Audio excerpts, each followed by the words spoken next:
Ibu bapak, saudara-saudara sekalian, teristimewa yang kita hormati dengan segala kehormatan, Bapak Bupati Kabupaten Sumba Timur, Bapak Dostrandes Christopher Freing, beserta Bapak Kapolres, Bapak Dandim, Ketua DPRD, hadirin hadirat, tokoh-tokoh agama, tokoh masyarakat, tokoh perempuan, kecuali tokoh kelontong. Dan teristimewanya lagi yang saya muliakan, ibu bapak, tokoh-tokoh agama dari non-muslim yang saya doakan semoga bapak selalu bahagia, dilindungi dan dirahmati oleh Allah Subhanahu wa taala. Suatu kali Abu Jahal, Pak Bupati, Abu Jahal ini tokoh kafir Quraisy di Mekah yang sangat membenci Nabi. Dia bangsawan, orang kaya. Dia bayar buser. Kira-kira kalau sekarang buser rupiah. Kau teror mentalnya Muhammad. Bagaimana caramu supaya dia terteror dan rasa malu? Dia bayar orang Yahudi di Madinah dan dia orang kafir Quraisy. Nabi lewat mau ke masjid. Sholat. Dari atas ketinggian, ini Yahudi yang dibayar ini. Dia ludahi Muhammad. Kena kepalanya Muhammad. Kira-kira kalau Pak Bupati sebagai tokoh masyarakat, Bupati pula, mayoritas pula di sini, tiba-tiba ada orang Bugis ludahi Bapak.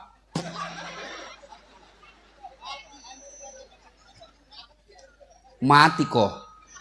Nggak selamat mako cilaka. Iya toh? Tapi apa Nabi? Begitu diludahi, Nabi tersenyum dan berkata, "Don't worry, be happy." Tidak ada dalam kitab itu. Ini supaya enak. Ini sudah lebih 9:30 bos. Terlalu banyak sambutan. Yang saya bayangkan ini yang jauh kasihan rumahnya. Maka saya ceramah cukup 15 menit saja. Ada katanya yang lebih dari 100 km dari sini. Bayangkan itu Pak. Hah? Oke lah. Kalau begitu kita selesaikan sampai jam 12 malam. Mampu? Serius? Saya yang tidak mampu. Diludahi Nabi. Pak! Nabi tersenyum dan berkata, salah tempat. Ludahmu kena kepalaku. Tapi tidak apa-apa saudara. Tewan. Hari kedua juga begitu. Diludahi lagi Nabi. Kan orang diteror ini jadi berusaha diulang-ulang. Kena lagi kepala Nabi. Nabi cuma tersenyum. Tidak apa-apa. Tidak usah kau cemas. Hari ketiga juga begitu Pak. Diludahi lagi. Nabi bilang, tidak apa-apa. Tidak usah cemas. Hari keempat Nabi lewat. Cari-cari. Mana ini langgananku? Biasanya ada di sini. Nabi selesai sholat Pak. Pergi ditanya sahabatnya. Kok kenal si fulan? Kenal ya Rasul. Mana dia kasihan? Sakit ya Rasul. Oh kasihan dia ya. Pulang ke istrinya. Sayangku ada kurma? Ada. Ada roti? Ada. Ada madu sedikit? Ada. Tapi sedikit sekali ya Rasul. Tidak apa-apa biar sedikit. Mau kemana? Saya mau pergi besuk pasien langgananku. Allahu Akbar.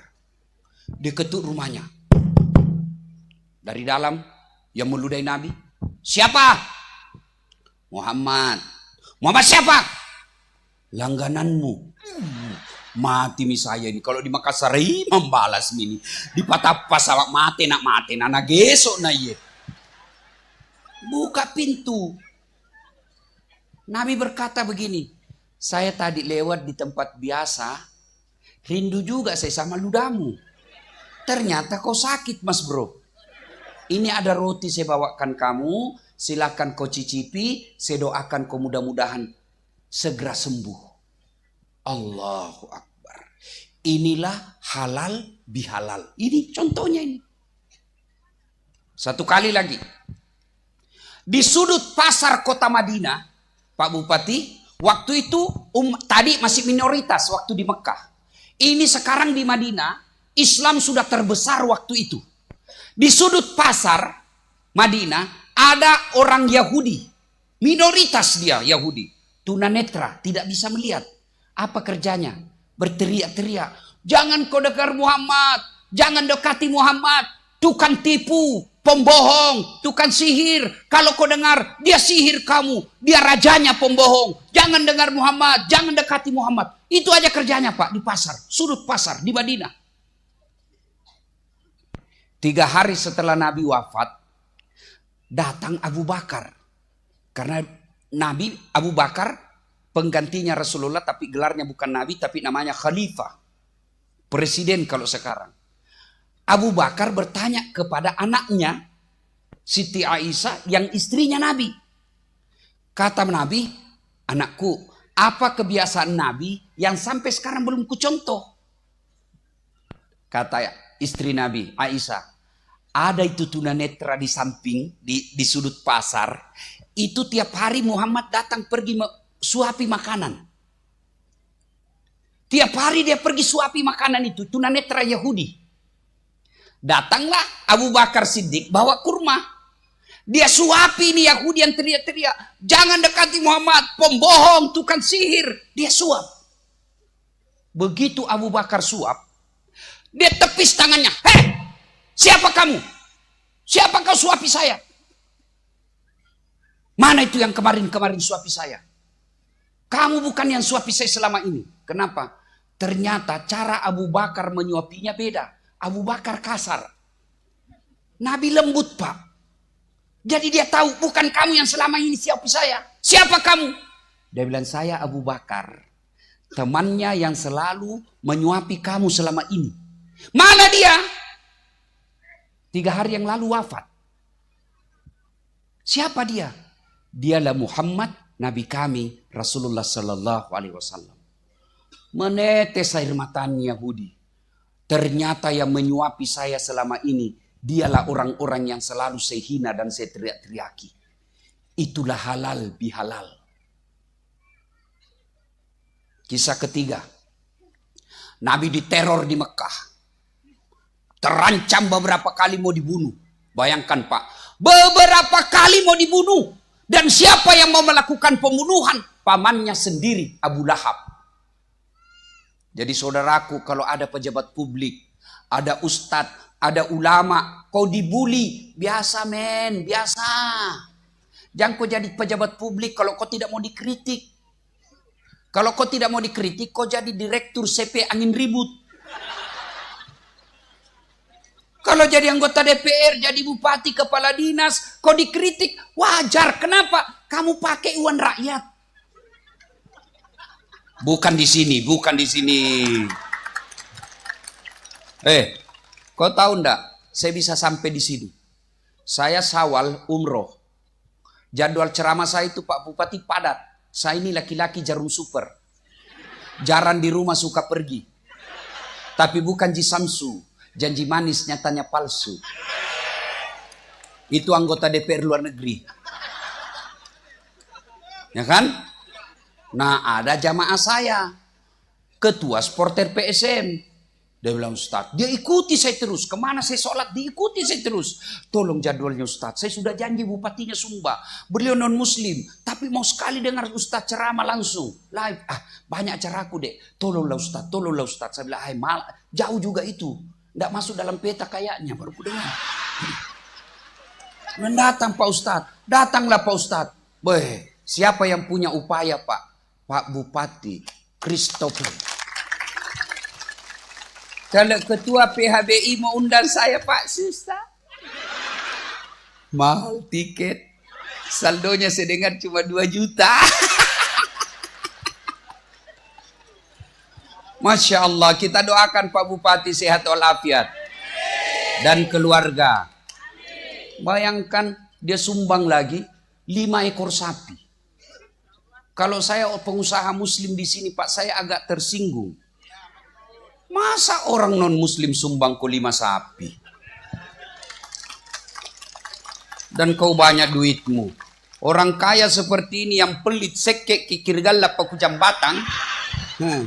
Begitu kau diantar mako pergi kubur, na tunggu mako malaikat, na putar milama mako kutunggu sekek. Kaum itu orang bikin halal bihalal 50.000 jika sumbang. Nasesa kok cilaka. Kita doakan Pak Bupati sumbang lagi sapi mudah-mudahan ya. Amin ya. Doakan. Jadi kalau kalian ada juga acara-acara seberang agama kita yang bukan bersifat ibadah, sumbang kok juga. Balas nanti kebaikannya Pak Bupati dalam acara-acara helat yang lain. Insya Allah. Kan tidak enak kalau saya yang sumbang bos. Karena saya jauh. Tapi kalau kau menyerah kau sama orang kaya yang sumbang, baik saya sumbang. Kalau kau merasa tidak mampu, ya saya yang lakukan. Balas kebaikannya orang adalah bagian daripada perintah agama. Nah, kita lanjut cerita. Diteror, dihina. Ketika kalian mendapat teror dalam aktivis dakwah, kegiatan dakwah, kenanglah Rasulullah. Manusia pilihan, kekasih Allah. Namanya selalu digandengkan dengan nama Allah. Bukan diteror, bukan lagi dibully, tapi beberapa kali mau dibunuh. Maka karena teror semakin memuncak di Mekah, Nabi ke Taif. Mudah-mudahan di Taif dapat penghormatan dan simpati. Tapi apa yang terjadi? Sampai di Taif, Nabi dilempari Pak. Siapa lempari Nabi? Anak-anak remaja. Dilempar, keluar kau penipu, penyihir, keluar kau. Sumber keributan. Berdarah pipinya Nabi.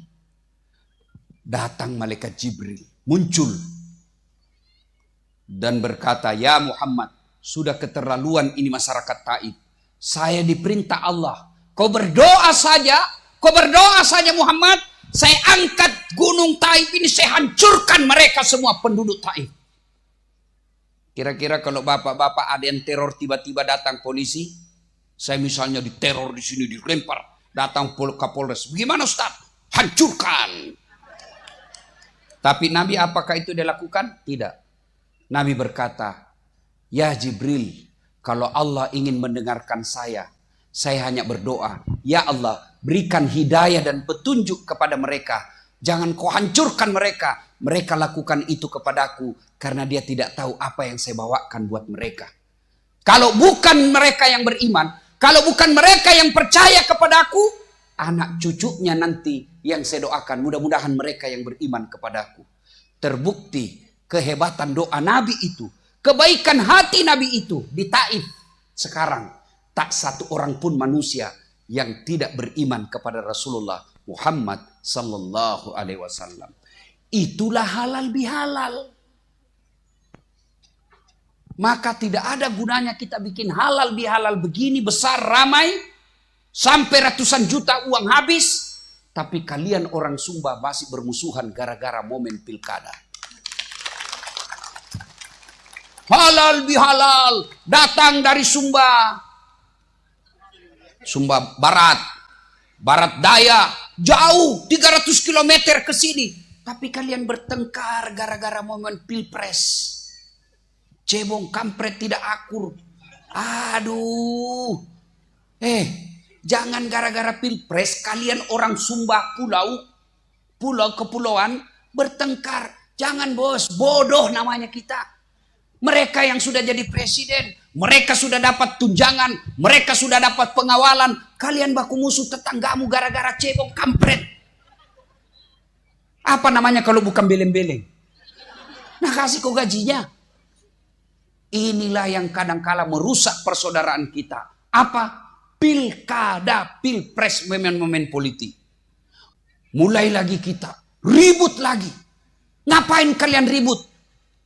Kalian juga cak politisi yang ikut bertarung pilkada, kalah, jangan kau hasut masyarakatmu. Sabar kau lagi, tanding kau lagi 5 tahun yang akan datang. Kalah kau lagi, tanding kau lagi yang akan datang. Kalau kau ikut pilkada, kalah, kau datangi Pak Bupati. Baik, minta maaf. Bikin kopi pidato. Ini yang terbaik buat Sumba Timur. Kita hormati pemilihan ini. Saudara-saudaraku yang tidak menang, bukan kita kalah, tapi suaranya lebih banyak.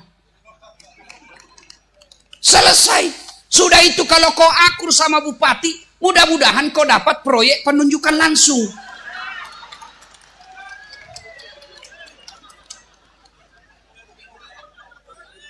Kalau kau musuhan apa kau dapat? Kepada saudaraku juga para politisi, jangan kau bodoh-bodohi masyarakatmu. Jangan kau hasut. Berikan mereka, setiap ada pilkada selalu ada penanda tangan, siap menang, siap kalah. Tapi begitu dia kalah, kalian juga tim sukses. Ini yang menghasut kadang-kala ini tim sukses. Kenapa? Karena dia mau sukses. Dapat baleho, disuruh bikin baleho 10, 5 aja dia bikin, dia makan 5.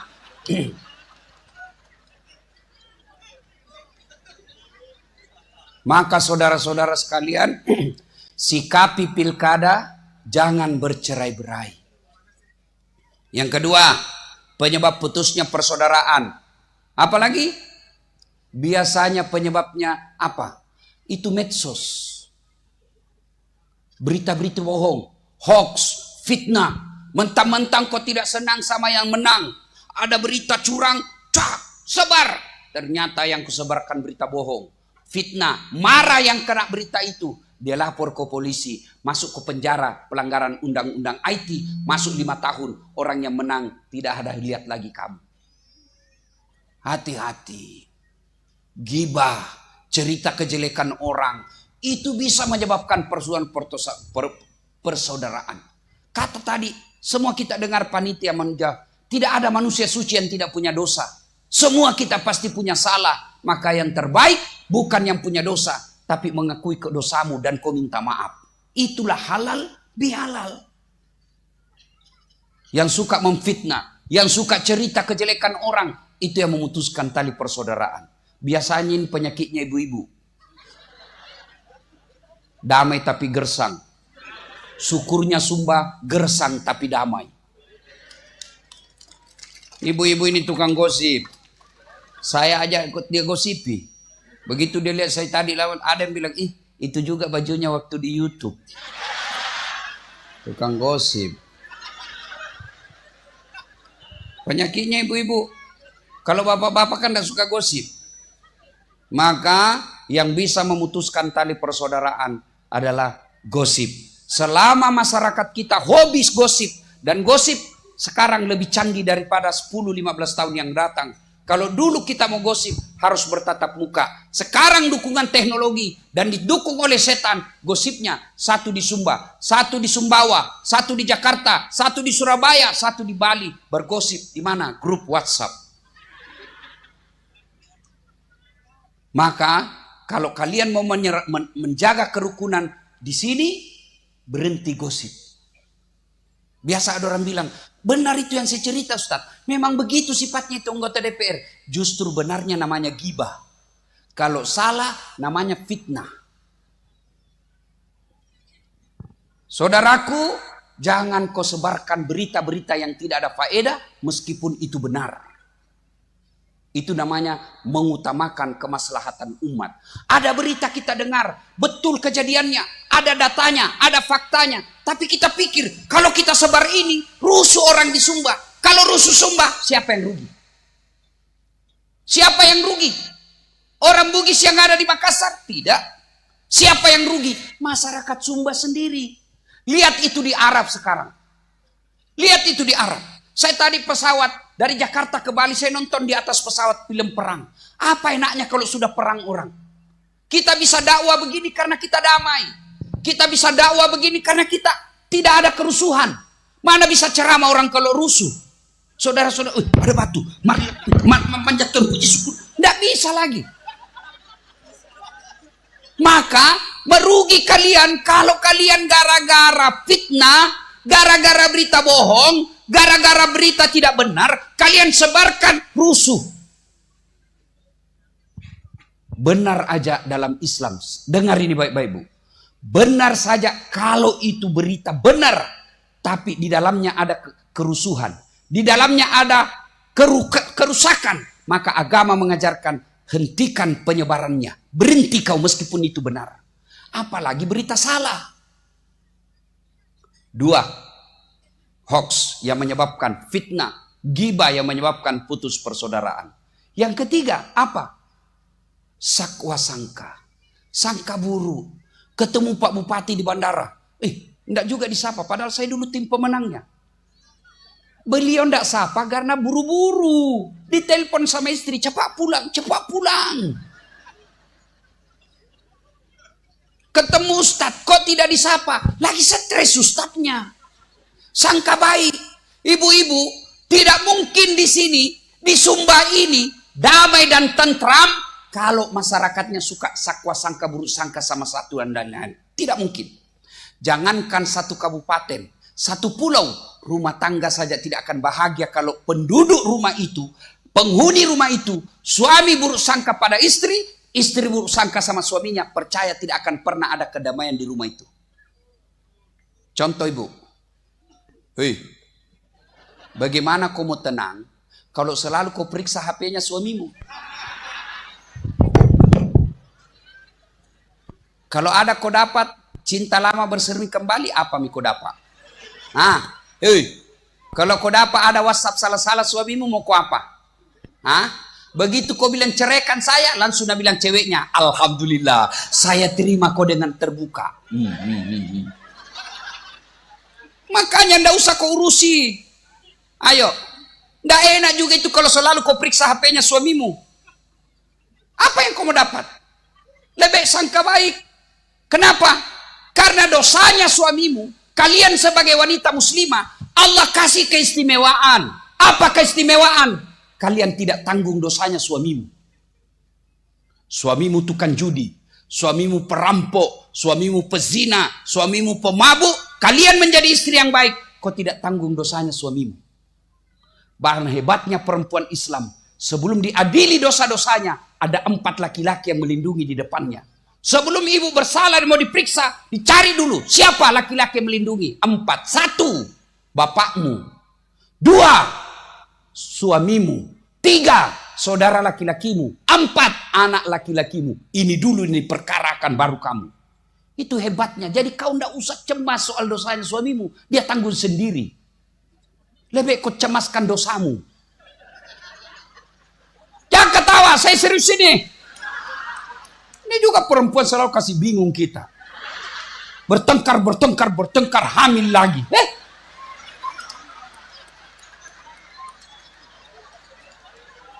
Tenang kau Pak, saya bela kau ini malam. Karena saya tahu kau takut sama istrimu. Hei Bu, hei, kau kira enak jadi laki-laki? Hah? Coba lihat kasihan itu suamimu. Kau kira dia tidak malu kalau kau pulang kampung tidak pakai emas? Malu juga itu. Berkumpul semua istri-istri saudaranya. Tapi kamu kasihan bajumu, malu juga itu kita sebagai suami. Tapi apa boleh buat, rezeki dari Allah. Bukan kita yang ngatur, Allah. Maka jangan kau selalu teror suamimu. HP-nya diperiksa. Bagaimana kita tidak serangan jantung? Sampai-sampai Pak Bupati, ada teman saya dia bilang, Ustaz, pernah suatu ketika saya angkat takbir Allahu Akbar. Tiba-tiba bunyi handphoneku. Dan itu handphone barusan saya jawab. Odok-odok kuat SMA. Bunyi handphone, ada istriku di samping. Gelisah saya sholat Ustaz. Bagaimana hukumnya itu Ustaz? Istrinya lihat, langsung istrinya bilang, tenang kau sholat, lanjut kami, saya tidak periksa HP-mu. Baru dia tenang sholat. Coba itu pengaruhnya ibu, kalau kau selalu periksa HP-nya suamimu. Sengsara perasaannya. Tapi coba kalau kau baik sangka, telepon suami pagi-pagi tidak jawab. Oh berarti lagi sholat duha suamiku. Telepon siang tidak dijawab lagi. Oh, berarti lagi sholat duhur berjamaah di masjid. Telepon sore belum jawab. Oh, dia lupa ini. HP-nya di sadelnya motor. Tiba-tiba dia, suamimu kuliah bonceng cewek cantiknya. Oh, berarti mengoje ini suamiku. Tenang perasaan. Karena tidak enak juga itu selalu dicurigai. Kita baru pulang capek di kantor. Baru datang. Dari mana kok?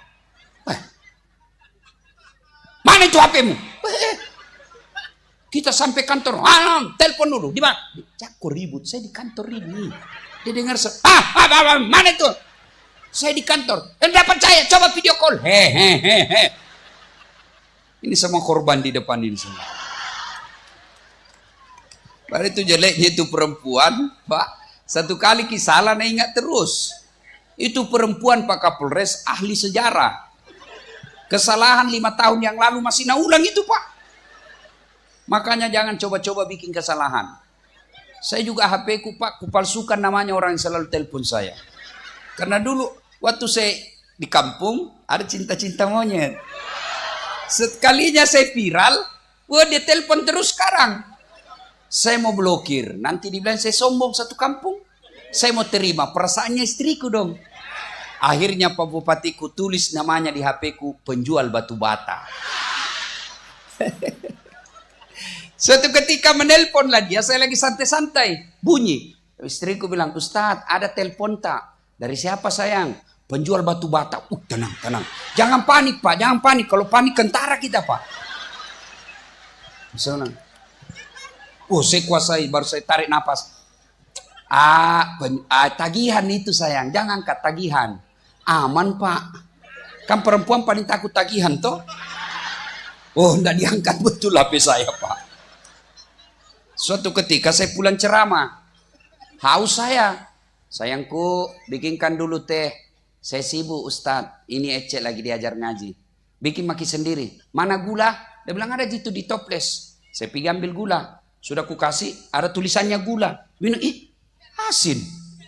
Saya pergi periksa toples. Tulisannya gula. Istrinya garam. Saya bilang sama istriku, kenapa kau tulis gula ini baru istrinya garam? Dia bilang, HP-mu juga, lain di dalam, lain kau tulis. Salatullah, salah. Ayo semua. Ala toha rasulillah. Salatullah, salam. Ala yasin habibillah. Coba Pak, halal bihalal itu memaafkan. Coba Rasulullah, manusia mulia. Dengan gampangnya dia memaafkan orang. Bukan cuma memaafkan, tapi dibalasnya dengan membawakan kue dan doa. Itulah orang Islam yang disebut rahmatan lil alamin. Bagaimana kalian mau memaafkan orang lain? Nah istrimu saja kau tidak maafkan. Suamimu aja kau tidak maafkan. Bagaimana kita mau maafkan tetangga? Suami aja kita tidak maafkan hanya gara-gara WhatsApp salah kirim. Karena ada tong itu namanya Ibu, WhatsApp salah kirim. Cewek masuk, ada tanda-tanda love-nya korespon. Tapi kalau salah WhatsApp, mohon maaf. Salah nomor, bukan saya yang kau cari. Saya blokir. Selesai. Kalau kau harga istrimu. Tapi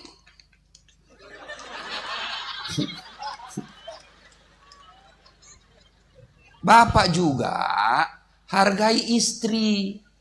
Tidak gampang kasihan jadi istri. Coba lihat istri kita kasihan. Coba lihat itu. Dia tinggalkan Sulawesi. Dia tinggalkan Jawa. Dia tinggalkan Bali. Untuk apa? Datang mengikuti suaminya. Dia rela itu. Ditelepon sama saudaranya. Sakit bapak. Minta maaf kasihan. Tidak bisa tinggal suamiku. Tidak bisa keluar izinnya. Padahal orang tuanya sakit. Tapi dia lebih pilih mempertahankan suaminya. Itulah istri. Maka wajar ketika Nabi katakan, bukan umatku suami yang tidak tahu menghormati istrinya. Bukan kok umatnya Nabi. Coba kalian itu istri kita kasihan. Bajunya masih itu yang tahun lalu. Coba lihat itu istri kita. Suka ngomel. Memang begitu perempuan Pak. Kalau ada perempuan tidak ngomel, pasti ada kelainan itu. Maka cara menghadapi perempuan yang suka ngomel, tidak usah kau layani. Makin kau layani, makin menjadi-jadi. Jadi gimana rumusnya Ustaz? Diam. Diam. Tidak bisa didengar Ustaz. Sakit telinga. Cara terakhir, makan kau obat tidur. Karena biar kita jelaskan, tidak masuk di akalnya. Apalagi kalau Nabi bilang, pokoknya, diam aku saja. Tidak masuk di akalnya itu. Kan tidak gampang juga jadi istri. Ibu-ibu, dengar ini bapak-bapak. Itu susahnya jadi istri. Ibu-ibu, Bu, masih ingat waktu hamil? Enak? Bu, jalan saja setengah mati. Mau duduk aja itu pakai standar samping. Iya tuh Ibu. Ibu, waktu hamil pernah enggak Ibu tidur tengkurap? Pernah Ibu? Padik. Coba, berapa lama Ibu? 9 bulan. Dengar Pak, istri kita 9 bulan tidak tengkurap, tahan. Tuh, Bapak 1 bulan aja tengkurap, pusing. Itulah perempuan. Iya Ibu? Ya. 2. Ibu-ibu, masih ingat waktu melahirkan? Ada ndak ibu-ibu melahirkan senyum? Mentang-mentang istri anggota DPR keluar kok nak. Ada.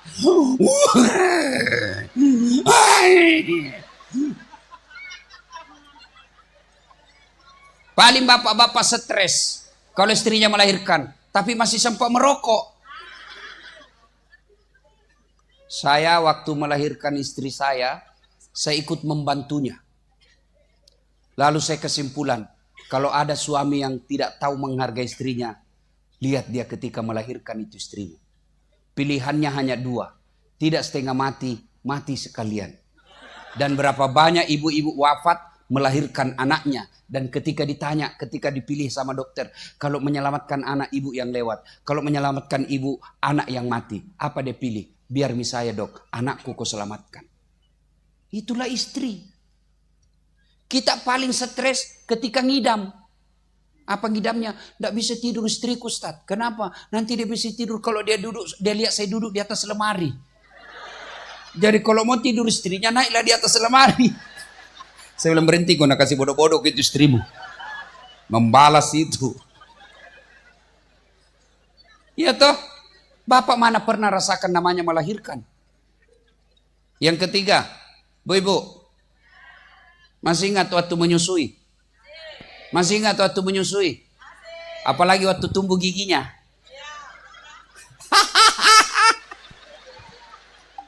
Dia bayangkan dirinya itu ibu. Dia gigit. Apa begitu ibu digigit? Kau tinju anakmu? Kau gigit saya, kurang ngajar ini.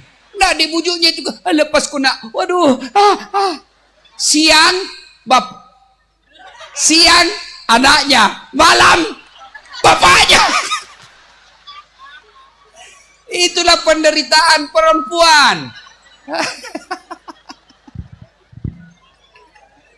Maka Pak, tidak mungkin bisa kita rukun kalau dalam rumah tangga saja kita rukun. Mana ada masalah, mana ada rumah tangga yang tidak ada masalahnya. Tidak ada rumah tangga yang tidak ada masalahnya. Bohong itu kalau ada dia bilang, Ustadz bahagianya rumah tangganya. Kenapa kau tahu ibu? Nabi lihat tahu Instagramnya Ustadz, Facebooknya, romantisnya, foto-fotonya. Kan tidak mungkin itu foto bertengkar, share di Facebook. Beleng-beleng itu namanya. Mana ada orang Pak? Mana ada manusia tidak ada masalahnya? Ini. Depan saya. Muka-muka penuh masalah semua ini Pak. Ini Ustadz, Bapak pikir tidak ada masalahku? Dalam dakwah banyak sekali masalah Pak. Kadang-kala kita ditipu. Berapa jam? 2 jam. Tahu-taunya 9 jam nek perahu. Saya bilang, kenapa kau bilang cuma 2 jam? Karena kalau saya bilang 9 jam pasti Pak Ustadz tidak mau datang. Belum lagi honor. Lain di kwitansi, lain di dalam amplop. Itu banyak sekali masalah Pak. Belum lagi kalau kita diundang orang kaya yang hanya mau pencitraan pengajian, tidak menghargai perasaan kita. Macam Bapak pikir hanya melihat di atas mimbar, tidak lihat perjalanan. Masalah saya paling besar sekarang Pak Bupati, banyak janda yang curhat. Berat sekali nih Pak Bupati, berat saya hadapi. Ustadz, kasihlah saya doa-doa penenang hati. Baru saja suami saya meninggal. Saya balaslah, saya kasih doa-doa. Lama-lama dia bilang, Ustadz, maukah Ustadz menjadi imam dalam hidupku? Aduh. Saya bilang, mohon maaf ibu, saya bukan imam, saya penceramah. Oke? Maka rumusnya, memaafkan. Ketika suami salah, istri salah, maafkan. Bagaimana cara bisa memaafkannya Ustadz? Cara paling simpel adalah ingat kebaikan-kebaikannya. Suami salah, ingat kebaikannya. Alhamdulillah gara-gara inilah suami sehingga saya masuk jadi anggota Bayangkari. Alhamdulillah gara-gara inilah suami saya jadi anggota DPR. Saya dipanggil sebagai ibu dewan. Gara-gara ini suami saya sehingga saya masuk menjadi Dharma Wanita. Karena suamiku pegawai negeri. Caranya mengingat. Baru satu kali salah suaminya. 40 tahun berumah tangga dia lupa semua kebaikannya. Itu bisikan setan. Istrinya 40 tahun, memberi anak 4, baru satu kali menerima WhatsApp, salah kirim, suaminya dendam sampai dia berkhianat. Jangan. Kalau ada kesalahan dalam rumah tangga, bukan dengan saling mempermalukan, bukan dengan saling memaki, apalagi sampai melukai fisik istrimu. Kata Nabi, kau bukan umatku. Tapi kalau sudah tidak tahan dengan istrimu, Allah buka jalan keluar. Apa? Kau cerai baik-baik. Jangan pernah ceritakan kejelekannya. Begitu kan Quran. Kalau kau sudah tidak menemukan ketentraman jiwa dalam rumah tanggamu. Kau selalu bertengkar tiap hari. Dia tidak ada lagi kenyamanan kau dapat rumah tanggamu. Allah katakan kau berpisah baik-baik dengan tidak menceritakan kejelekan masing-masing. Jadi kalau kita sudah tidak tahan dalam rumah tangga. Bukan dengan menjelek-jelekkannya. Pisah kau baik-baik. Bagaimana cara pisahnya? Kau datang di pengadilan agama. Biasanya sebelum diadili ada namanya diberikan mediasi untuk rujuk. Karena biasa orang bertengkar Pak gara-gara sepele. Ini karena kita cepat sekali curhat. Curhatnya kemana? Ke saudara. Saudaramu belum tentu niatnya baik. Bisa jadi dia dengki. Kenapa? Suaminya pengangguran. Suamimu baik agamanya. Ada salah sedikit. Nah hasut kau. Bukan karena mau lihat kau bahagia. Supaya kau juga susah karena dapat suami yang baik. Masa saudara bisa begitu? Bisa. Siapa yang dorong Nabi Yusuf masuk sumur? Siapa ibu? Siapa? Saudaranya sendiri. Masa sih jelek itu sifatnya? Nah pamanku itu Ustaz. Siapa yang Abu Lahab? Yang menghalangi Nabi dakwah? Saudaranya bapaknya Nabi. Saya sepupu itu Ustaz. Siapa Abu Sofyan? Sepupunya Nabi. Maka kalau ada masalah rumah tanggamu, jangan kau curhat kepada tetanggamu. Jangan kau curhat sama saudaramu. Curhat kemana? Kepada Allah. Gimana caranya? Itulah doa. Saya tidak tahu berdoa Ustaz. Bahayanya itu kalau kau tidak tahu berdoa. Nah berdoa itu tidak harus pakai bahasa Arab. Berdoa itu tidak harus pakai bahasa seperti Quran. Berdoa itu kata Nabi silakan kau pakai bahasa ibu. Apa bahasa ibu? Bahasa hari-harimu. Bahasa Bugis boleh. Bahasa Jawa silahkan. Bahasa Sunda boleh. Bahasa apa saja boleh. Bahkan boleh pakai bahasa isyarat. Amin. Oh baru kawin lagi suaminya. Sudahlah. Daripada kau bahasa Arab tidak tahu artinya. Nanti bingung malaikat. Ibu-ibu. Hoi, mau saya ajarkan doa supaya suami setia? Mau? Biar perempuan siapa yang goda dia tidak tergoda. Mau? Ikut sama-sama. Saya bacakan doanya Bu. Bismillahirrahmanirrahim. Allahumma barik lana.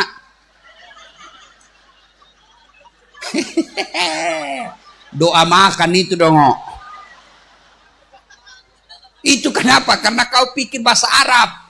Daripada kau bahasa Arab, lain di mulut, lain di hati. Bingung malaikat. Apa maksudnya ini ibu? Mau supaya setia suaminya, nah doa makan, nah baca. Maka tidak harus pakai bahasa Arab. Boleh ibu berdoa begini. Ya Allah, engkau sudah tahu apa yang ku mau, maka kabulkan. Supaya cepat doamu dikabulkan, bagusnya tengah malam. Jam 2, jam 3 dini hari. Kenapa Ustaz? Karena jam itu jam sepi. Jam 12, biar tukang judi datang juga sholat di masjid. Tapi coba jam 2, jam 3 dini hari.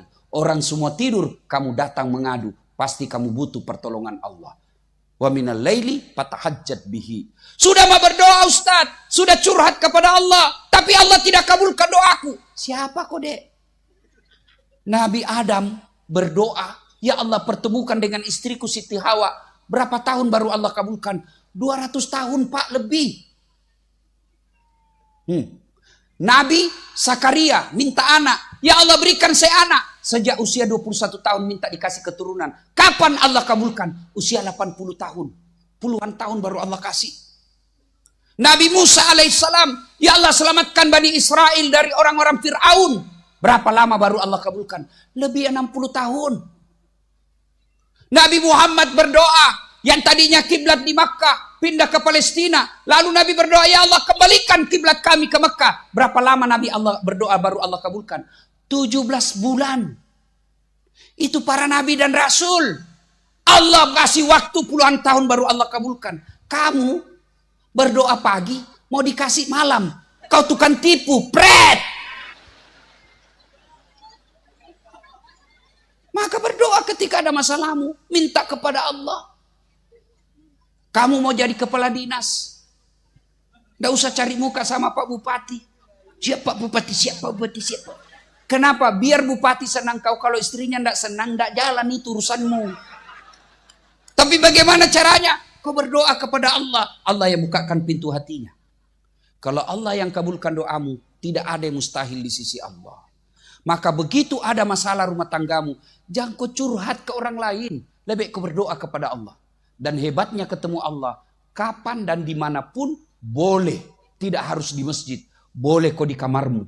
Boleh di ruang tamumu. Boleh di kantormu. Berdoa di mana saja. Boleh. Dan Allah hadir buat ulama. Allah juga hadir buat rakyat jelata. Allah hadir buat orang kaya. Allah juga hadir buat orang miskin.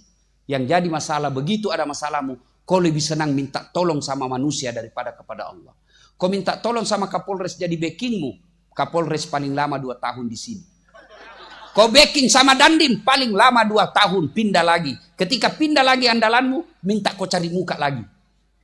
Tapi kalau Allah 24 jam hadir dan Allah tidak pernah dimutasi.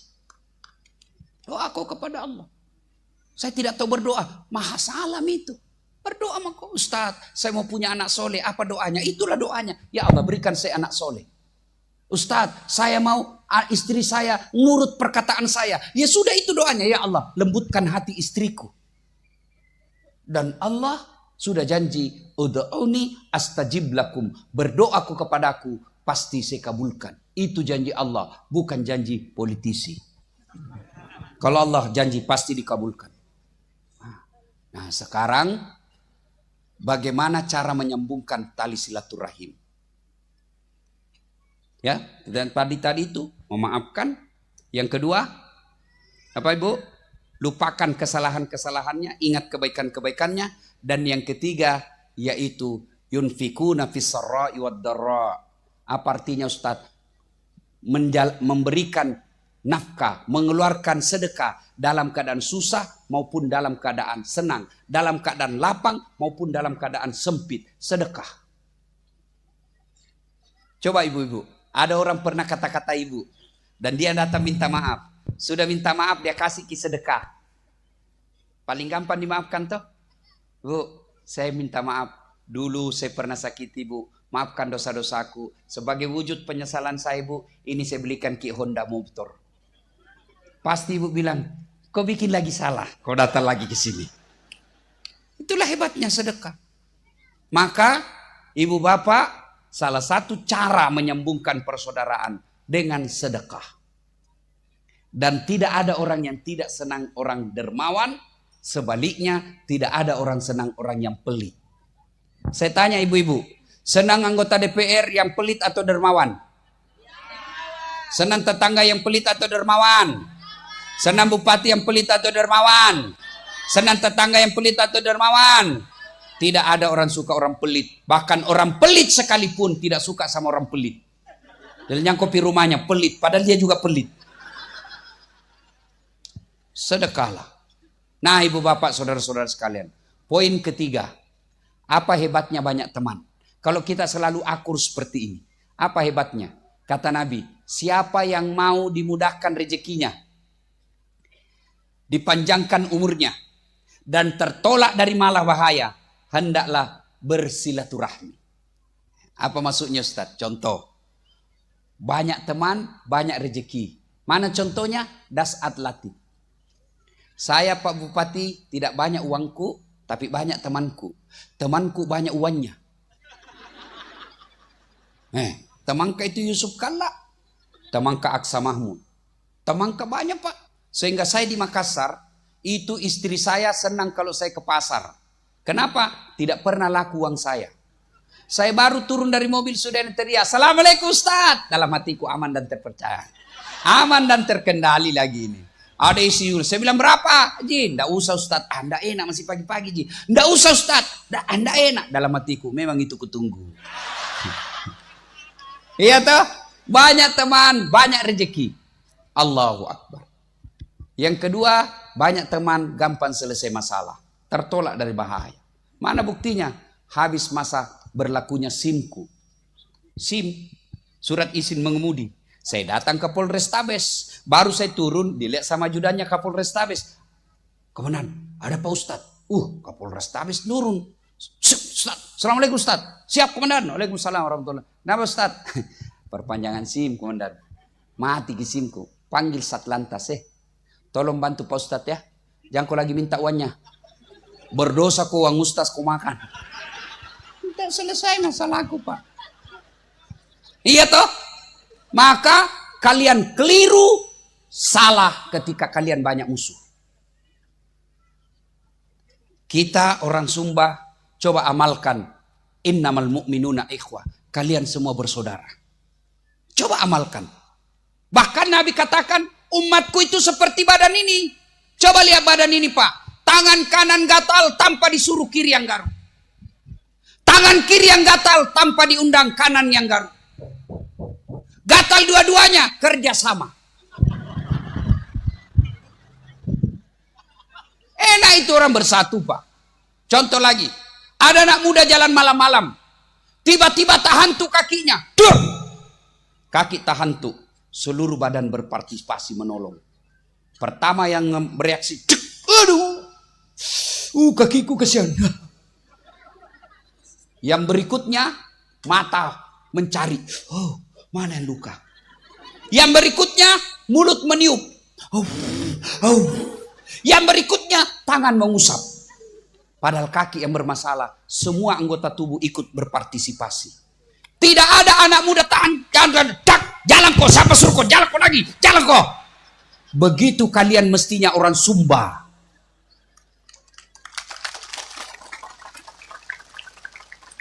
Ada jadi tangan, ada jadi kaki, ada jadi mata, ada jadi mulut. Berbeda tempatmu. Tapi satu tujuan, bagaimana mengangkat harkat dan martabat Pulau Sumba. Saya tadi mau landing, saya lihat, boy gersang betul ini. Tapi kalau kalian akur, kalian bisa gersang tapi damai. Tapi kalau sih ada ribut, sudah gersang, ribut lagi, apa untungmu? Apa nyamannya jadi hidup di dunia? Tapi kalau sumber daya alam kita tidak bagus, tidak mendukung seperti di Kalimantan, tidak seperti Pulau Sumatera, tapi kalian akur, jauh lebih baik daripada kalian kaya sumber daya alammu, tapi ribut melulu. Tapi paling sial sudah miskin, ribut terus. Itulah yang selalu saya bilang, bertengkar, hamil lagi. Tidak ada bagusnya itu bertengkar Pak. Damai.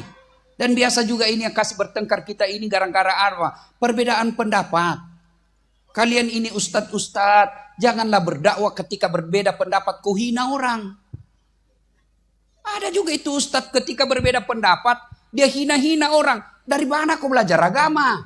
Mulutmu kotor, mulutmu kasar, mulutmu memaki. Tidak kau ingat sejarah Nabi? Pindah dari Makkah ke Madinah, kan ada 5 itu perintahnya. 5 perintah harian, seandainya beliau jenderal waktu itu namanya perintah harian jenderal.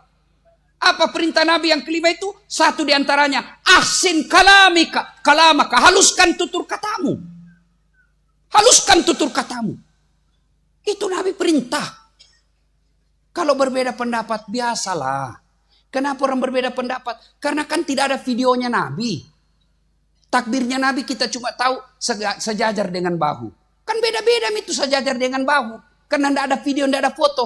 Maka ulama ada yang mentakbir begini. Allahu Akbar. Kenapa? Karena dia melihatnya dari depan. Ada yang begini. Allahu Akbar. Kenapa? Karena melihatnya dari atas sejajar. Silakan. Mau begini silakan. Mau begini silakan. Ada juga yang terlalu semangat. Silakan. Penting kamu yakin ada yang ngajar kamu, silakan. Dan tidak usah kau celah. Kenapa? Karena kesesatannya kalau dia salah, kau tidak tanggung salahnya. Tapi ketika kau hina dia, kau berdosa. Kan mau begini silakan. Mau begini silakan. Ada juga yang tidak semangat sekali. Ada juga begitu. Kayak tidak makan. Ada juga. Silakan jangan kau hina orang. Silakan. Meletakkan tangan juga setelah takbir kan berbeda imam mazhab. Syafi'i itu yang banyak di umumnya Indonesia. Antara dada dengan pusat. Begini. Ada juga yang di atas dadanya. Allahu Akbar. Begini. Ada itu pendapat ulama. Ada juga yang di bawah pusat. Allahu Akbar. Bukan di bawah sekali bu. Ini bu cepat sekali mikir ngeres. Ada juga yang keempat Allahu Akbar. Lurus saja dia. Mau begini silahkan. Ada pendapat ulama. Mau begini silahkan. Ada dalilnya. Mau begini juga silahkan. Bahkan mau begini juga silahkan. Terserah. Boleh. Boleh. Yang tidak boleh kalau kau pakai semua. Allahu Akbar. Sudah pasti salah itu.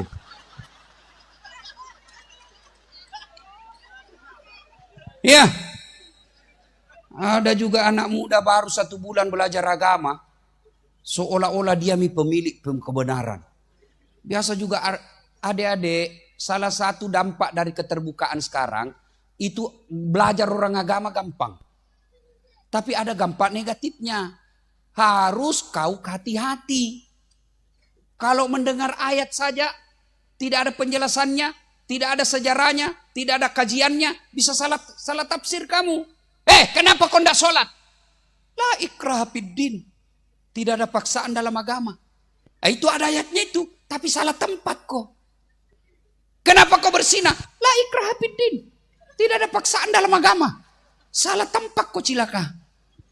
Maka jangan. Jadi baik belajar di medsos, di YouTube, tapi harus juga ada kau tanya Ustadz bagaimana ini? Apalagi kalau kau lihat ada artis yang tidak jelas agamanya selama puluhan tahun. Jadi artis, mentang-mentang sudah tidak mulai laku, tidak ada lagi orderan, dia hijrah. Baru 2 bulan hijrah, dah kafir-kafirkan kita. Kayak dia panitia hari kiamat. Dia kelompok-kelompokkan, ini Ustadz sunnah, ini tidak sunnah. Saya masuk kategori tidak sunnah. Saya tanya, kenapa kau bilang saya tidak sunnah? Buktinya kau tidak pelihara jenggot. Mau dia apa kalau tidak mau tumbuh? Masa gara-gara jenggot kau marah-marah sama saya? Ya begitu ya. Jadi menyikapi perbedaan pendapat santai saja, tenang saja. Nah, 2, yang tadi. Orang yang banyak temannya, murah rezekinya, gampang selesai urusannya, panjang umurnya. Kenapa panjang umurnya Ustadz? Karena banyak yang doakan. Saya ini Pak, hampir tidak pernah di rumah. Orang selalu bilang, tapi alhamdulillah Ustadz sehat walafiat. Tanya itu tadi yang Kori. Baru beberapa saat ngaji sudah mulai hilang suaranya. Saya Pak, bisa dalam sehari 4 provinsi kudatangi. 1 kali ceramah paling cepat 1 jam. Kadang 1 hari 4. Berarti lebih kurang saya 6 jam teriak-teriak. Alhamdulillah sehat walafiat. Kenapa? Karena banyak yang doakan saya.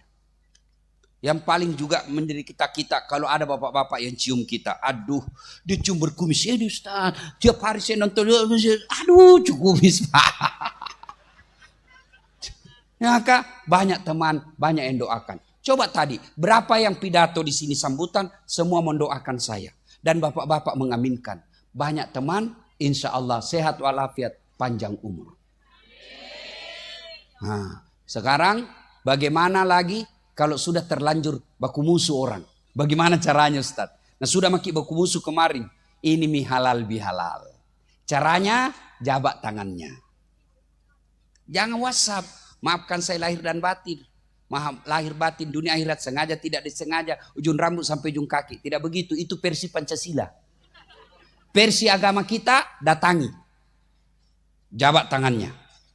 Pandang matanya. Jangan kau jabat tangan sambil menerima telepon. Tidak sopan itu. Jabat tangannya, pandang matanya, senyum. Yang keempat paling penting, ini. Allahumma salli ala Sayyidina Muhammad wa ala ali Sayyidina Muhammad. Dan yang kelima, sebut judulnya dosamu. Pak Bupati, Maafkan saya. Kenapa, Dek? Dulu ada bapak suruh saya bikin baleho 5. Itu saya tidak bikin, Pak. Wah, pantas saya kalah di kecamatanmu. Maafkan saya, Pak. Saya hilap, Pak. Saya hilap, Pak. Maafkan saya. Pak Bupati bilang, oke, saya maafkan kau, tapi jangan ulang lagi. Kalau dia, Pak Bupati mengatakan, kembalikan uang saya yang 5 itu, Bapak wajib mengembalikannya. Jadi kalau ada pegawai di sini pernah ngambil barang-barang kantor, kembalikan besok, Bos. Ya, termasuk mantan-mantan anggota-anggota pimpinan pejabat yang pernah tinggal di rumah dinas. Begitu dia hibah jabatannya keluar dari rumah dinas, biar gorden nak ambil semua, kulkas, sendok, nak ambil semua, Pak, kasih kembali besok. Selama Bapak tidak kembalikan, Pak, tobatmu tidak diterima. Itulah susahnya tobat kalau ambil barang negara, Pak. Nah, Pak Bupati, maafkan saya. Pernah hilang laptop di kantor? Ya, saya ngambil, Pak. Ah, sudah, saya kasih kembali itu, saya mutasi kau menjadi staf ahli. Ahli yang tidak ada stafnya. Udah, pasti itu. Nah, bapak-bapak nanti kalau minta maaf sama istri, sebut. Jadi kalau maafkan saya, Ibu, dia bilang istrinya, apa judulnya? Nggak enak nanti ngamuk kok lagi. Nggak ya apa bilang kok. Dia bilang Ustaz harus sebut. Janji kok nggak marah? Indah Ji. Maafkan saya, Bu. Waktu saya dinas dulu. Saya dinas di Jakarta, Bu. Hilap kak Ibu. Ada perempuan mirip sekali kau. Saya hilap, Ibu. Maafkan saya, Ibu. Maafkan saya. Dia bilang istrinya begitu memang, Pak. Saya maafkan kau karena waktu kau dinas juga saya juga selingkuh di belakang. Salatullah salah ala toha rasulillah. Salatullah salamullah ala yasin. Nabi bertanya, atadruna manil muflis? Saudara-saudara sekalian, kau tahu enggak siapa yang bangkrut nanti di akhirat? Ya tidak sholat ya Rasul. Dia sholat. Yang tidak puasa Ramadan ya Rasul, dia puasa. Yang tidak bayar zakat ya Rasul, dia bayar zakatnya. Oh mungkin yang tidak haji padahal dia mampu, haji. Kalau begitu siapa yang bangkrut ya Rasul? Nabi menjawab, jarusu wa khati'ur rahim. Tetangga yang jahat sama tetangganya dan yang memutuskan tali persaudaraan. Sahabat heran, ya Rasulullah bagaimana dia bisa bangkrut? Sholatnya baik. Puasa Ramadannya baik, zakatnya lancar, haji bahkan. Kenapa dia bisa bangkrut? Kata Nabi, betul. Hablum minallahnya. Hubungannya kepada Allah. Ibadah mahdanya baik. Tapi sayang di komplek tidak ada yang senang dia. Di kantor tidak ada yang senang dia. Dia di komplek depan rumahnya bertengkar gara-gara parkir. Samping kanannya bertengkar gara-gara got. Samping kirinya bertengkar gara-gara taman. Belakang rumahnya bertengkar gara-gara binatang ternaknya. Nih. Kalau dia pahalanya nanti di store. Ya Allah ini sholatku 40 tahun. Datang tetangganya, tunggu dulu. Saya pernah naserobot pagarku. Hanya karena dia teman sama Dandim. Nah ambil pagarku. 1,5 meter setiap hujan di kampungku. Pasti kehujanan rumahku. Saya minta keadilan. Allah berfirman, ambil sholatnya 20 tahun. Ada lagi tetangganya, tunggu dulu. Saya juga pernah satu kantor di kantor bupati. Dia fitnah saya. Katanya mobilku hasil korupsi. Gara-gara fitnahnya saya dimutasi. Saya minta keadilan. Allah berfirman, ya sudah. Ambil juga sholatnya 20 tahun. Habis sudah itu sholatnya 40 tahun, Pak. Ada lagi. Saya juga pernah difitnah gara-gara caleg. Saya jual sawahku, saya kalah gara-gara fitnahnya. Katanya anakku yang lurus rambutnya bukan anaknya suamiku. Karena suamiku keriting rambutnya. Dia tidak tahu anaknya keriting rambutnya karena sudah direbonding. Gara-gara fitnahnya, saya kalah. Sudah, dia bilang Allah berfirman, sudah ambil puasanya itu 30 tahun. Habis sudah amalnya Pak, habis semua, habis. Ini ambil ini, ambil ini, ambil ini. Masih ada yang datang. Saya juga pernah disakiti ya Allah. Saya pernah dihinanya ya Allah. Saya tidak bisa melawan. Saya minta keadilan hari ini. Ini yang tadi banyak amalnya, dia bilang ya Allah, bagaimana lagi caranya? Nah sudah habis, kasihan ini amal-amalku. Allah berfirman, supaya adil, ambil dosanya orang yang pernah kau sakiti. Inilah yang disebut bangkrut. banyak ibadahnya, hitam jidatnya gara-gara sholat, Ramadan berjamaah selalu di masjid, tapi tidak ada orang senang di kompleknya. Orang seperti itu bukan orang mulia, tapi dia orang bangkrut nanti di akhirat. Inilah sehingga kita harus datang berhalal bihalal, minta maaf, maafkan, minta maaf. Bapak hanya wajib minta maaf, dia maafkan kita atau tidak bukan urusan. Bagaimana mau minta maaf Ustaz? Nah kita malu ini Ustaz. Begitu Bapak masih bilang malu, itu setan bercokol dalam. Masa bupati minta maaf? Itu setan Pak. Justru bupati yang harus banyak minta maaf sama rakyat. Kenapa? Tidak ada rakyat yang datang marah-marah sama bupati. Justru Bapak pejabat-pejabat yang harus banyak minta maaf sama rakyat. Dan tidak ada orang hina karena minta maaf. Belajar dari kisah Rasulullah 3 awal ceramah kita tadi. Itulah salah satu sebabnya kenapa Nabi kalau ada yang menghinanya, umat Islam mengamuk. Kenapa? Karena Nabi hadir dalam hati kami. Hidup dalam hati kami. Menghina Nabi kami, berarti kamu menghina agama kami. Tidak boleh atas nama keyakinan, atas nama demokrasi, atas nama kebebasan berpendapat, kalian sebebas-bebasnya menghina keyakinan orang lain. Tidak ada itu. Karena Rasulullah telah mencontohkan. Kalian juga orang Islam. Yakinkan saja la ilaha illallah. Tiada Tuhan selain Allah. Tapi kau tidak punya hak menghina agamanya orang. Dan Nabi tidak pernah mencontohkannya. Saya ajarkan kepada anak saya. Nak, Tuhanmu Allah. Lain dari Allah bukan Tuhanmu. Tapi kau tidak punya hak sama sekali menghina agamanya orang. Khairun nas anfa'hum linnas, kata Nabi. Sebaik-baik manusia di antara kalian. Yang paling baik akhlaknya dan paling banyak manfaatnya buat orang lain. Maka akhlak baik itu satu di antaranya saling memaafkan. Saya malu Ustaz minta maaf. Caranya datang kau di masjid. Di mana dia sholat Jumat? Oh di sana. Begitu dia angkat takbir kau dekat di dengannya. Allah sudah dekat, sudah mulai senyum-senyum. Begitu dia assalamualaikum balik kanan, kau tahan dulu. Assalamualaikum warahmatullahi. Tahan dulu. Dia balik assalamualaikum, baru kau balik assalamualaikum warahmatullahi. Tidak mungkin dia dorong mukamu. Tidak mungkin. Sudah itu kau jabat tangan. Innamal mu'minuna ikhwah. Sesungguhnya kita bersaudara. Orang yang bersaudara nikmat hidupnya Pak. Saya tanya ibu-ibu, kenapa nasi enak dimakan? Ayo, saudaraku Banser, kenapa nasi enak dimakan? Kenapa? Karena masuknya rame-rame. Coba kalau kau makan satu-satu. Makan satu biji, repot toh. Itulah enaknya bersatu. Pak, satu kali masuk kenyang. Iya Pak. Maka tidak ada baiknya bermusuhan. Inilah halal bihalal. Dan saya kagum di tempat ini. Karena disinilah saya melihat bagaimana kerukunan yang sangat akur. Kerukunan antar umat beragama. Toleransi sudah hatam soal Islam, soal toleransi. Mana ada, maka kami kecewa. Kami tidak masuk akal ketika ada orang yang mengatakan Islam radikal, Islam intoleran, Islam anti NKRI. Perlu Bapak tahu, tidak ada dalam agama kami membenci negara. Bahkan Nabi dalam hadisnya, hadis itu sebagai pedoman beragamanya kami orang Islam. Nabi dalam satu hadisnya mengatakan, hubbul watan minal iman. Cinta negara adalah bagian daripada iman. Maka kalian kalau membenci negara, boleh. Tapi jangan sampai kau anarkis. Bagaimana caramu kalau mau memperbaiki negaramu? Bukan dengan nutup jalan bakar ban. Bukan dengan cara menghina berteriak-teriak. Bagaimana caranya? Kau masuk jadi anggota DPR, buktikan kalau kau ada pendukungmu. Bertanding kau.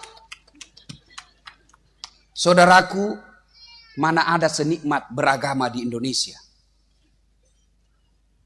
Mana ada negara senikmat seperti Indonesia? Di Indonesia, Anda mau bangun masjid, gampang. Di Saudi, di Mesir, di Malaysia, tetangga kita sama-sama Melayu. Tidak mungkin kau bisa bangun masjid tanpa izin kerajaan. Tidak mungkin. Indonesia, ada tanahmu sedikit, bangun masjid biar tidak ada IMB-nya jadi. Mau kau dakwah? Di Mesir, di Saudi, di Malaysia, tidak mungkin kau bisa mendakwah di atas mimbar kalau tidak dapat izin dari negara. Di Indonesia, artis 10 tahun tidak jelas hidupnya. Agamanya pun tidak jelas. baru tobat 3 bulan, dia kafir-kafirkan kau. Boleh dia ceramah di YouTube. Kita mana bisa. Di negara lain, di Indonesia luar biasa. Anda mau bikin pesantren, biar banyak duitmu. Mau bikin pesantren, harus ada perkenan dan izin dari negara. Di Indonesia, ada rumahmu kecil, kumpul anak ngaji, jadi lagi pesantren hafal Quran. Allahu Akbar. Negara kita Pak, orang Saudi, orang Amerika, orang Eropa, orang Australia, datang ke Bali. Hanya untuk apa? Lihat sawah yang bertumpuk-tumpuk. Keluar duitnya ratusan juta. Kalian tidak perlu keluar uang ratusan juta. Keluar kau saja rumahmu, lihat kau sawah. Enaknya Indonesia. Orang Eropa, Australia, Amerika datang ke sini melihat apa? Hanya mau melihat gunung. Kalian tidak perlu keluar uang, lihat gunung. Keluar rumah saja kau lihat gunung. Alhamdulillah. Pun kalau masih negara kita belum ngurus kita dengan baik. Sebagai negara terbanyak produsen sawitnya, tapi kita kehilangan minyak. Siapa salah? Kau salah sendiri, salah kau memilih pemimpin. Kau cari pemimpin yang mau disogok, menyogok. Maka begitu kau terima sogokan 300.000, dia tidak urus kau 5 tahun. Kenapa? Dia bilang sudah mau ku bayar. Maka mudah-mudahan 2024 nanti kalian jangan berbeda. Boleh berbeda tapi jangan berpecah belah. Tapi ingat, cintai negaramu dengan cara apa? Jangan kau terima uang sogok. Kalau kalian mau perbaiki negaramu bukan dengan teriak-teriak. Bukan dengan menakut-nakuti orang. Sampai bakar-bakar. Sampai ngebom rumah ibadahnya orang. Bukan jihad, jahat kalian. Gimana caranya? Kau jadi anggota DPR. Masuk ke anggota DPR. Dalam kau anggota DPR, kau perbaiki negaramu. Kau cintai kabupatenmu. Jadi kau anggota DPR. Coba kalau orang memilih anggota dewan, bupati, tidak keluar uang banyak. Maka terpilih pemimpin yang mencintai rakyatnya. Kalau kau bukan kau nikmati, anakmu nanti yang nikmati. Tidak perlu nyogok jadi kerja. Lapangan kerja gampang. Cari nafkah gampang. Sekolahkan anak gampang. Ibadah gampang. Kenapa? Yang memimpin kalian orang yang peduli terhadap rakyatnya. Tapi karena pilkada mahal. Uang perahu. Uang kampanye. Akhirnya apa? Orang yang baik, cerdas, tidak ikut. Kenapa? Tidak ada duitnya. Pun kalau ada duitnya dia bilang, lebih baik saya jadi rakyat biasa daripada saya menyogok. Akhirnya yang berkumpul memimpin kalian orang-orang yang tidak bagus akhlaknya. Siapa salah? Bukan salah mereka. Salahmu semua karena kalian salah memilih pemimpin. Maka cintai negaramu. Cintai Sumba ini. Dengan cara apa? Mari jaga kerukunan. Pilkada jangan membuat Anda berpecah belah. Pilpres jangan membuat Anda pecah belah. Keyakinan jangan menghina keyakinan orang lain. Mari rapatkan. Wa'tasimu bihablillahi jami'a wa la tafarraku. Berpegang teguhlah engkau kepada tali persaudaraan agama Allah. Dan janganlah engkau bercerai-berai. Itulah manifestasi. Turunannya adalah sila ketiga Persatuan Indonesia. Ibu bapak saudara-saudara sekalian. Banyak yang ingin kita sampaikan. Tapi waktu jualah yang membatasi kita. Insya Allah lain waktu dan kesempatan kita.